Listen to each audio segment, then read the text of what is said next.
Assalamualaikum warahmatullahi wabarakatuh. Saya Tahiyatul Ulfi dari SMA Negeri 6 Malang akan menjelaskan beberapa hal tentang dasar filosofi dari pendidikan Ki Hajar Dewantoro. Pikiran Ki Hajar Dewantoro ada 3 semboyan yang kita kenal. Ing ngarsa sung tulodo, ing madya mangunkarsa, dan tuturi handayani. Selain itu, pendidikan menurut Ki Hajar Dewantoro adalah menuntun. Menuntun berarti mendampingi, bagaimana kita akan mendampingi peserta didik kita sesuai dengan karakteristik, sesuai dengan kodrat mereka, yaitu kodrat zaman dan kodrat alamnya. Berarti dalam pendidikan kita harus memperhatikan karakteristik dan latar belakang anak, sehingga apa yang kita berikan kepada anak itu akan lebih berarti sesuai dengan sosial budaya. Kodrat alam berarti kita dalam mendidik anak itu harus sesuai dengan latar belakang di mana dia tinggal, apa yang harus dia lakukan, dan bagaimana karakteristik pribadi dari si anak tersebut. Selain itu, pendidikan adalah menghamba pada anak.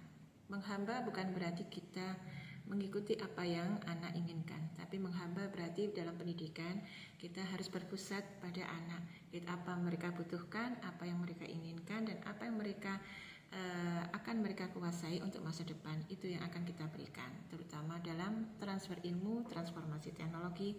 Itu pendidikan berpusat pada anak. Ketika pendidikan berpusat pada anak, maka apa yang mereka inginkan, terutama dalam pembentukan karakteristik anak, budi pekerti anak, dan sifat laku anak akan dapat tercapai. Pendidikan itu adalah pendidikan yang bahagia. Itu pendidikan berpusat pada anak. Ketika pendidikan berpusat pada anak, maka apa yang mereka inginkan, terutama dalam pembentukan karakteristik anak, budi pekerti anak, dan sifat laku anak akan dapat tercapai. Pendidikan itu adalah pendidikan yang bahagia. Dari pemikiran Ki Hajar Dewantoro, maka apa yang harus saya lakukan mulai dari perencanaan, pelaksanaan, penilaian, sekaligus evaluasi pembelajaran harus saya lakukan. Hal yang harus saya berbagi dalam pembelajaran yang saya lakukan, mulai dari pengenalan, pemahaman karakteristik peserta didik saya, penyesuaian dengan sosial budaya yang ada dalam lingkungan sekolah saya, ataupun bagaimana caranya membuat anak-anak atau peserta didik saya menjadi lebih bahagia dan cinta dengan pelajaran saya.